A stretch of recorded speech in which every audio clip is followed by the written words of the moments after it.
A paz do Senhor, meus irmãos. O negócio está chique aqui, até balinha a gente está ganhando para o pregador. Glória a Deus. Irmãos, eu convido a todos a abrirem suas Bíblias comigo. No Evangelho de João, capítulo 14, versículo 27. João 14, 27. Aleluia. Cadê o Jeremias? Jeremias veio com um ramo ali, está na igreja. Tem que orar pelo Jeremias, irmão. Glória a Deus. Pastor Jeremias sempre com os seus símbolos exóticos, né? Nos trazendo uns ensinamentos na escola dominical. Abençoado. João 14, 27 diz assim: deixo-vos a minha paz vos dou. Deixa eu ler aqui, que aqui eu preciso enxergar melhor. Não vou lá dou como o mundo a dá, não se turbe o vosso coração, nem se atemorize. Deus, esta é a tua palavra, fala através da minha boca, Senhor, alimenta a tua igreja, fortalece os teus filhos, Senhor, que não seja eu, mas o teu Espírito, Senhor, nos meus lábios, no nome de Jesus, amém. Podes assentar, meus queridos irmãos. Graças a Deus, um texto bem conhecido para a nossa meditação nessa manhã de hoje, onde o mundo se celebra a Páscoa, né? Uma data que todos nós temos alguns ritos religiosos. Eu cresci dentro de um lar onde toda sexta, sábado e domingo, a minha avó, que ela era católica, ela era macumbeira, ela era tudo misturado, e eu como criança, eu acompanhava ela seguindo todos aqueles ritos, né? Eu lembro que a gente tinha que malhar o Judas, não sei se alguém fez isso, de pegar o Judas, escrever o nome de um montão de gente e bater naquele boneco, só o sangue do Cordeiro. Aí quando nós adentramos pela casa do Senhor, numa data que alguns chamam de Páscoa, e outros trazem à memória coelho de Páscoa, ovo de Páscoa, chocolate, bombom, quando na verdade nós não entendemos o fundamental da Páscoa. O propósito e o objetivo principal da Páscoa é de trazermos à memória a paz que Ele nos deu. Ele disse: deixo-vos a paz, e a minha paz vos dou. E Ele diz: eu não dou essa paz como o mundo a dá. Eu dou a minha paz, a paz da reconciliação com Deus, a paz de uma alma que tem certeza da sua salvação em Cristo, a paz daqueles que têm o Espírito de Deus e são promotores de paz, de alguém que tem a responsabilidade de conduzir este mundo pelo caminho de paz. Por quê? Porque recebemos dele a paz. Ele não disse: eu vos dou a minha paz, ele disse: eu deixo-vos a minha paz. Então nós temos esta paz que excede todo o entendimento, esta paz que não é proveniente de notícias boas, essa paz que não vem de uma notícia, de algo que você recebeu materialmente ou palpável. Ele está dizendo: eu deixo-vos a minha paz. E é esta paz que deve permear a nossa vida, é esta paz que deve ser o norte da nossa vida, a paz da reconciliação com Deus, através de Cristo na cruz do Calvário, pelo seu sacrifício. Ele derramou o seu sangue pelos nossos pecados, ele morreu pelos nossos pecados, ele deu a sua vida para que tivéssemos reconciliação com Deus através da sua carne. E por isso ele disse: deixo-vos a minha paz. Eu gosto de um texto lá de Colossenses, no capítulo 1, no versículo 20, que diz: e que, havendo feito a paz pelo sangue da cruz, por meio dele, reconciliasse consigo mesmo todas as coisas, quer sobre a terra, quer sobre os céus. A cruz é o ponto em que Cristo nos reconciliou com Deus, e por isso ele nos deu a sua paz, ele nos entregou, ele nos deixou a sua paz. Lá em Efésios, no capítulo 4, eu gostaria que o irmão, por gentileza, colocasse na tela, para a gente acompanhar essa leitura. Efésios capítulo 4, do versículo 14 ao 16, que diz assim: porque Ele é a nossa paz, o qual de ambos os povos fez um, e derribando a parede de separação que estava no meio, na sua carne desfez a inimizade, isto é, a lei dos mandamentos, que consiste em ordenança, para criar em si mesmo dos dois um homem, fazendo a paz, e pela cruz reconciliar ambos com Deus, em um corpo, matando com ela as inimizades. Quando nós entendemos que a nossa vida estava sentenciada à condenação eterna, quando nós entendemos à luz da Bíblia que todo ser humano pecou, Paulo diz que todos pecaram e destituídos estão da glória de Deus, não havia escapatória para nós, não havia chance para nós. É por isso que Paulo diz lá em Efésios capítulo 2, versículo 5, que pela graça sois salvos. Isso não vem de vós, é dom de Deus. Não é por meritocracia, não é pelo que eu faço, não é pelo que eu fiz, é pelo que Ele fez na cruz do Calvário, quando Ele derramou o seu sangue pelos nossos pecados. Ele nos entregou essa paz, e essa paz que nós precisamos aplicar na nossa vida, que nós precisamos viver debaixo dessa paz. Eu quero ler também um texto que está lá em 2 Coríntios, no capítulo 5, no versículo 18, que diz: e tudo isso provém de Deus, que nos reconciliou consigo mesmo por Jesus Cristo, e nos deu o ministério da reconciliação. Isto é, Deus estava em Cristo reconciliando consigo o mundo, não lhes imputando os pecados, e pôs em nós a palavra da reconciliação, de sorte que somos embaixadores da parte de Cristo, como se Deus por nós rogasse. Rogamos-vos, pois, da parte de Cristo, que vos reconcilieis com Deus. Ele veio nos trazer o ministério da reconciliação, e Ele fez de nós embaixadores do reino dEle. Nós somos embaixadores porque Ele nos reconciliou com Deus, Ele nos religou a Deus, daí a origem da palavra religião, que significa religar, mas a verdadeira religião é Cristo, que nos religou a Deus, que nos deu acesso ao perdão, que nos deu acesso à reconciliação, que nos deu direito ao dobrarmos o nosso joelho diante do trono da graça, confessar os nossos pecados e assim termos esta paz que Ele nos entregou e Ele nos deu. E nós precisamos, irmãos, celebrar essa paz. Nós precisamos entender o propósito dessa paz. Com certeza, eu creio que o pastor já separou uma mensagem para a noite, para falar sobre Páscoa. E é muito importante o cristão se atentar para esta prática de entender a verdadeira Páscoa, de entender que a Páscoa nós se celebramos no terça-feira na igreja, que é o culto da Santa Ceia, o primeiro domingo, é onde nós vamos trazer à memória o Cordeiro Pascual, que é o nosso Cristo, que deu a sua vida, é Ele que nos reconciliou com Deus, é Ele que nós celebramos aqui nessa manhã, é Ele que nós trazemos à memória, porque Ele diz: fazer isso em memória de mim. Ele diz que nós devemos fazer uma retrospectiva, nós devemos fazer uma introspectiva e devemos também ter uma perspectiva, quando ele diz: até que eu venha. Nós precisamos aplicar na nossa vida espiritual essa paz que excede todo o entendimento, porque Ele te deu de graça. Nada do que você fez ou do que você possa fazer te fará merecedor ou digno dessa graça, dessa reconciliação, mas através do que Ele fez. E nós temos a paz. Irmãos, Ele é a nossa paz. Paz, o conceito de paz, do shalom, shalom do hebraico, é manter boas relações entre pessoas, povos e famílias. Paz é o oposto de tudo quanto perturba a prosperidade e as boas relações. Nós precisamos viver esta paz.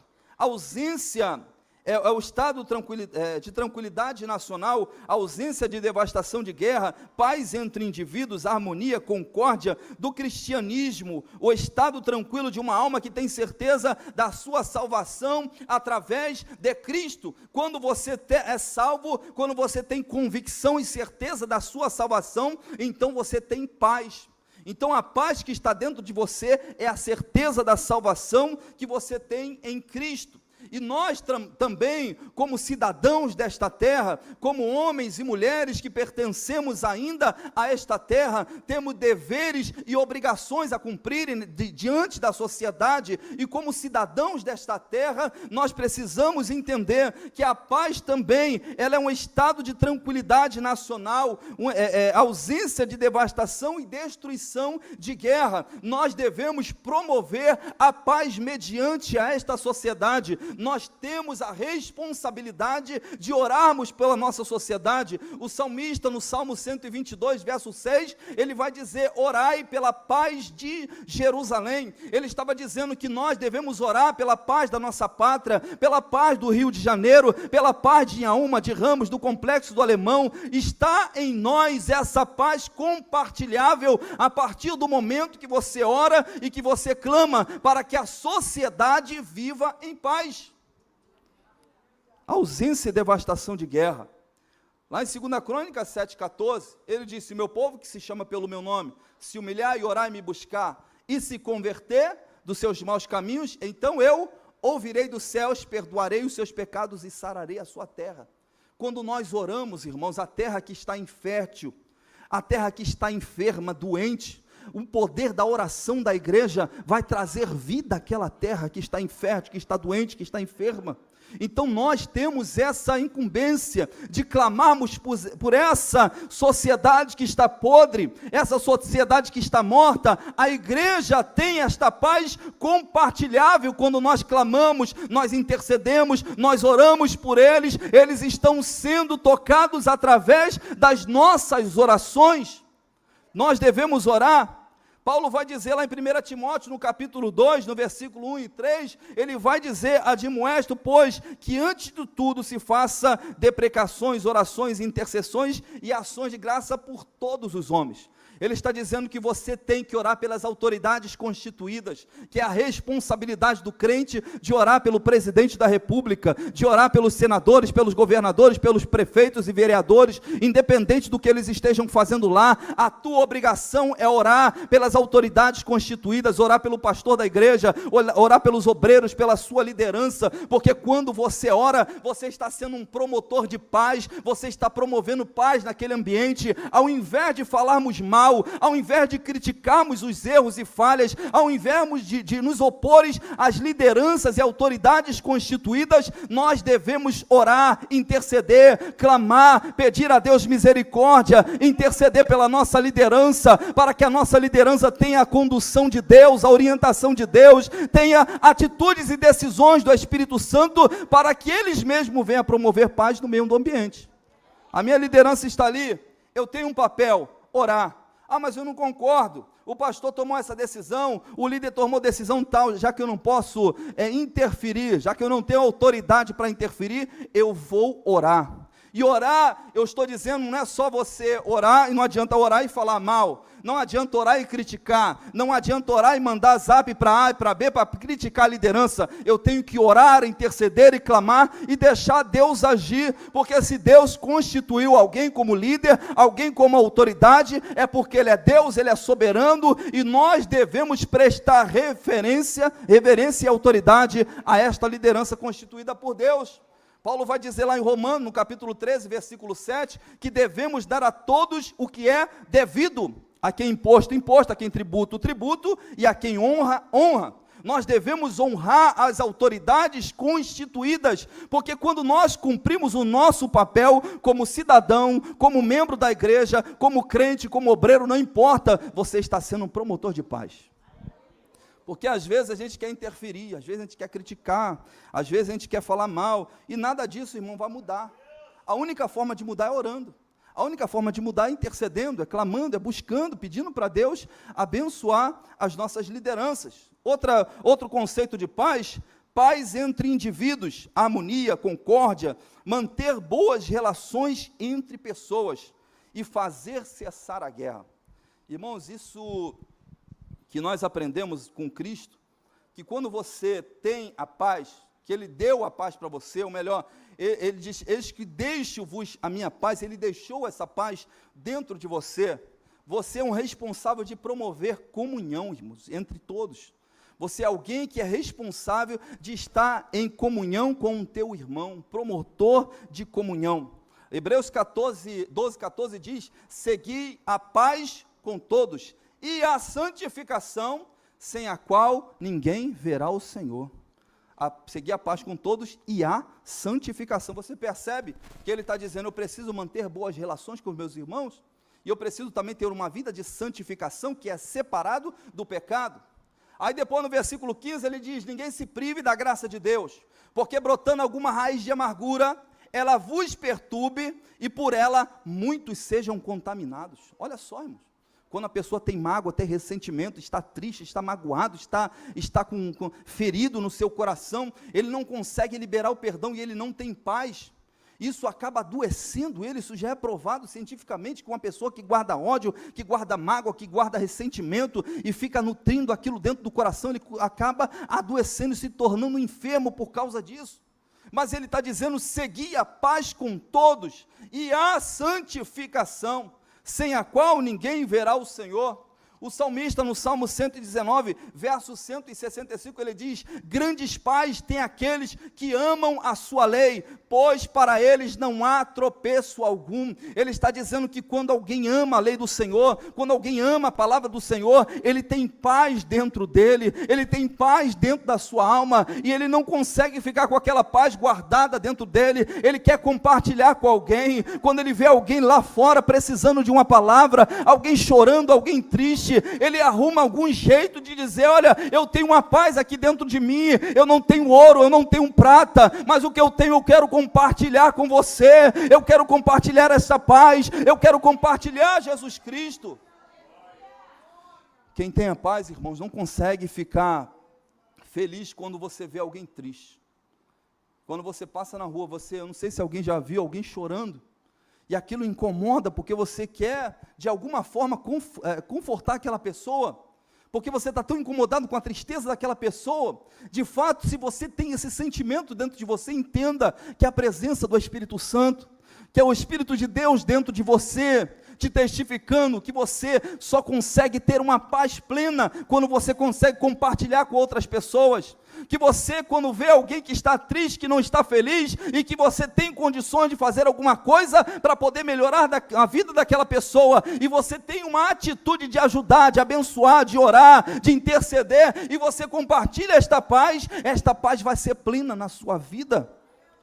Romanos, no capítulo 12, no versículo 18, ele diz: o que depender de vós, tende paz com todos os homens. Irmãos, eu já vi alguém dizendo assim, alguém disse assim uma vez pregando, disse: olha, se possível, tende paz com todos os homens. Eu não sei se alguém já ouviu alguém falar esse texto de forma equivocada. Olha, se possível, tende paz com todos os homens. O que Paulo está dizendo: o que depender de vocês, tende paz com todos os homens. Porque tem gente, irmãos, que você precisa ter uma visão espiritual. Tem pessoas que ainda não atingiu uma maturidade espiritual. Tem pessoas que ainda estão evoluindo, crescendo na sua vida espiritual em aperfeiçoamento. E às vezes Deus requer de você uma maturidade suficiente para você entender que aquela pessoa ainda não atingiu um nível de maturidade. E você precisa ter um coração quebrantado para poder amar aquela pessoa, mesmo sendo uma pessoa que se opõe a você, que se levanta contra você, que fala mal de você, que critica você. Você precisa entender: eu estou em outro estágio. Eu tenho uma paz de Deus, e esse irmão ainda não alcançou essa paz, mas eu vou orar por ele, eu vou interceder por ele, eu vou perdoar ele, eu vou falar bem dele, porque quando você faz isso, você está compartilhando esta tua paz com esse irmão, e vai ter um tempo que Deus vai libertar a vida dele, vai restaurar a vida dele, e ele vai também alcançar esse nível de maturidade. Jesus vai dizer lá no sermão das bem-aventuranças, no capítulo 5, versículo 9, ele diz: bem-aventurado os pacificadores. Olha só, bem-aventurado os pacificadores, porque eles serão chamados filhos de Deus. O que é pacificadores? É aqueles que promovem paz, aqueles que apaziguam o ambiente. né? Chega alguém ali compartilhando, olha, eu ouvi falar que o pastor Zé fez um troço aí que eu não concordei e tal, aí daqui a pouco começa a falar com todo mundo, aí começa a surgir aquele burburinho, aí tem um crente que adora ver o circo pegando fogo, eu também fiquei sabendo, e vamos orar para que Deus, aí daqui a pouco compartilha, eu fiquei sabendo que o fulano falou, que o pastor falou isso, aí quando vai ver o nível da fofoca está lá em cima. Você é pacificador. Jesus diz, bem-aventurado, felizes são os pacificadores. E alguém que tem um Espírito Santo, ele não é infeliz, irmãos. Alguém que tem um Espírito Santo, ele é feliz, ele tem a paz, ele tem a alegria do Espírito Santo, e ele compartilha com alguém. Se alguém fala mal de alguém, de algum irmão, chega para você, você rapidinho faz cessar a guerra. Você rapidinho corta o mal pela raiz, eu não quero saber, vamos orar. Ah, mas estão dizendo que ele fez isso, tem prova? Não, se não tem prova, vamos orar, vamos interceder, entrega na mão do Senhor, deixa que Deus vai libertar, Deus vai trabalhar. Eu sou um promotor de paz, eu tenho a paz de Cristo, e esta paz que está dentro de mim, não pode ser infectado pelo dardo do diabo, do inferno, para poder roubar a minha alegria, e roubar a minha paz. Jesus, ele vai dizer, lá em João 16:33, tenho-vos dito isto, para que em mim tenhas paz, no mundo tereis aflição, mas tem de bom ânimo, eu venci o mundo. Ele está dizendo, em Cristo você tem paz, em Cristo você tem presença, em Cristo você tem alegria. No mundo você pode ter aflição, no mundo você pode ter perseguição, mas ele disse, eu venci o mundo, e se ele venceu, nós também vamos vencer, porque temos o poder do Espírito Santo, temos a graça de Deus, temos a reconciliação com Deus. Ele é o nosso Cordeiro Pascual, ele morreu naquela cruz pelos nossos pecados, e temos essa paz compartilhável. Orabacai darácia, narabacan darácia, aleluia. A paz de Cristo, do cristianismo, o estado tranquilo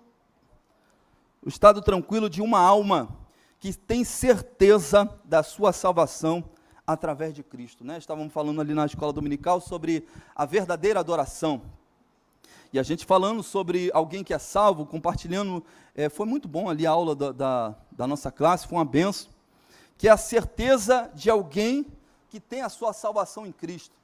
Primeira coisa que você precisa entender, que é João 3,16, que é o texto áureo da Bíblia, que eu classifico como o versículo mais importante da Bíblia. Isso é pessoal meu.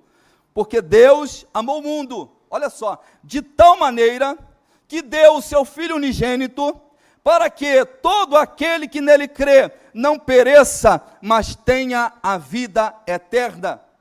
Ele está dizendo, porque Deus amou o mundo de tal maneira. Você não encontra tradução para esta palavra, de tal maneira. Não existe uma definição. Ele está dizendo que Deus amou tanto, mas amou tanto o mundo, que Ele entregou o seu Filho unigênito, para que todo aquele que nele crê não pereça, mas tenha a vida eterna, tenha a verdadeira paz, tenha a certeza e a convicção da sua salvação. Se eu sair dali, o carro me atropelar e eu morrer, eu vou partir para a glória. Se uma bala perdida pegar em você ou em alguém, eu vou para a glória, independente da morte que você tenha. Mas independente disso, eu creio que eu vou ser arrebatado. Se a trombeta tocar nesse momento, eu creio que eu sou salvo, eu creio que fui purificado no sangue de Jesus, Ele me purifica de todo pecado, e isso me dá acesso a esta paz, que me dá tranquilidade, que me dá certeza de que eu tenho o Espírito Santo dentro de mim, e que eu sou salvo em Cristo Jesus. Você pode glorificar o nome do Senhor? Você pode exaltar o Cordeiro de Deus que tira o pecado do mundo? É Ele que é a tua paz, irmãos. Mateus 11:28, Jesus diz, vinde a mim todos vós que estáis cansados e sobrecarregados, e eu vos aliviarei. Depois ele diz, tomai sobre vós o meu jugo, porque o meu jugo é suave e o meu fardo é leve, e encontrareis descanso para a vossa alma. Ele está dizendo que nós vamos encontrar em Cristo um jugo suave, um fardo leve e um descanso para a nossa alma. Ele não está dizendo corpo, ele está dizendo alma. Quando você conhece as Escrituras, quando você tem um relacionamento profundo com a palavra de Deus, com uma vida de oração, e você começa a se relacionar com Ele, Ele vai compartilhando esta paz com você, e quando você se enche desta paz, você quer falar para alguém: olha, eu sou salvo e Ele pode te salvar também, eu atingi a salvação, não é mérito meu, foi Ele que me deu, é a graça que me deu, foi o perdão que me deu, e eu quero que você também tenha acesso. É tudo falta de conhecimento que você tem, mas se você crê em Cristo, se você se arrepender dos seus pecados, você vai ter uma paz que o mundo não pode dar, que as drogas não podem dar, que a prostituição, o pecado não pode dar, que é a presença de Cristo Jesus dentro de nós. Louvado seja Deus. Lá em Romanos 14:17 ele diz: porque o reino de Deus não é comida e nem bebida. Ele fala de duas coisas físicas, comida e bebida, mas paz, alegria e justiça no Espírito Santo. A paz que Jesus está dizendo aqui não é comida, não é bebida. Ele não está dizendo que não é coisa palpável, não é coisa material, não está relacionado a um bom alimento, embora se você comer bem, se você chegar a sair daqui hoje da escola dominical e for lá para a casa do pastor Carlos, um exemplo, tem uma picanha lá de churrasco, meu Deus do céu, né? Vai ser muito bom, não é bom, irmão, comer um churrasco de picanha? Vai todo mundo para casa do pastor hoje. Então, irmãos, é prazeroso você comer bem, né? Outro dia eu fui num restaurante, abençoado quando eu estava comendo, irmãos, aquele camarão, meu Deus do céu, quem não gosta? É um prazer, não é? Mas daqui a pouco você comeu, você foi embora, você vai continuar sentindo aquele prazer? É só naquele momento. A paz de Cristo é uma paz permanente, é uma paz que dorme com você, ela acorda com você, ela pega o metrô lotado com você, pega o ônibus lotado, ela está na fila de banco, ela está no hospital, está no leito, não importa onde você estiver, a presença dEle, a paz dEle, a alegria dEle, vai junto contigo. Louvado seja Deus. Vamos ficar de pé, irmãos, no nome de Jesus. Louvado seja Deus. Romanos 8:18, olha o que Paulo diz. Paulo, irmãos, estava vivendo um momento de prisão. Paulo foi açoitado, foi preso, apedrejado.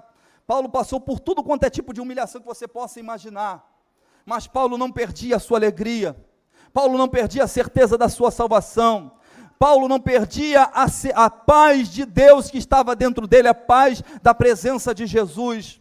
E lá em Romanos, no capítulo 8, no verso 18, ele vai dizer: porque para mim tenho por certo que as aflições desse tempo presente não são para comparar com a glória que há de ser revelada em nós. Ele tinha uma perspectiva futura, ele estava preso, mas dizendo: eu sei que tem uma glória para mim, e esta glória que me dá paz, esta glória que me dá alegria, essa glória que me dá estabilidade, que me dá força para continuar a minha caminhada. Lá em Apocalipse, no capítulo 21, versículo 4, e Deus limpará dos seus olhos toda lágrima, e não haverá mais morte, nem pranto, nem clamor, nem dor, porque as primeiras coisas são passadas. Ele vai enxugar dos seus olhos toda lágrima. Aqui no mundo você passa aflição, aqui na terra você passa angústia, aqui você passa tribulação, mas haverá um dia que Ele vai enxugar dos nossos olhos toda lágrima. Lá não vai haver mais dívida, lá não vai haver mais perseguição,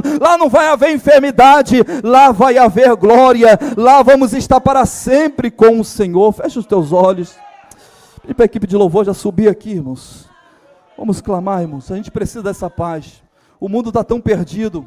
O mundo está totalmente desregulado, totalmente perdido, desorientado. Você tem a palavra, você tem a paz de Cristo. Então você tem a luz do mundo, você é o sal da terra. Você pode mostrar para este mundo que você é diferente, que a graça de Deus está em você, que o perdão e a reconciliação está em você. E por isso nós temos paz. Vamos compartilhar esta paz, vamos pregar esta paz, vamos falar para o mundo que tem uma paz para ele, uma paz não só permanente, paz, não só momentânea, é uma paz eterna. Fecha os teus olhos. Bendito Deus e eterno Pai, eu te exalto e te glorifico na manhã desse dia, Senhor. Te agradeço, ó Pai, pelo perdão, pela reconciliação, pelo teu sangue derramado naquela cruz do Calvário, Senhor, por ser o nosso Cordeiro, aquele que derramou o seu sangue, o Cordeiro de Deus que tira o pecado do mundo. Obrigado, Senhor, pelo teu perdão, obrigado pela tua paz, pela alegria da tua presença. Seja com a tua igreja nessa manhã, sustenta o teu povo com as tuas mãos poderosas, derrama da tua graça, dê ânimo, Senhor, aquele que está desanimado, dê força, Senhor, aquele que não consegue mais ter nenhum vigor, e manifesta a tua glória nessa manhã de hoje, e dá vitória ao teu povo em nome de Jesus, amém.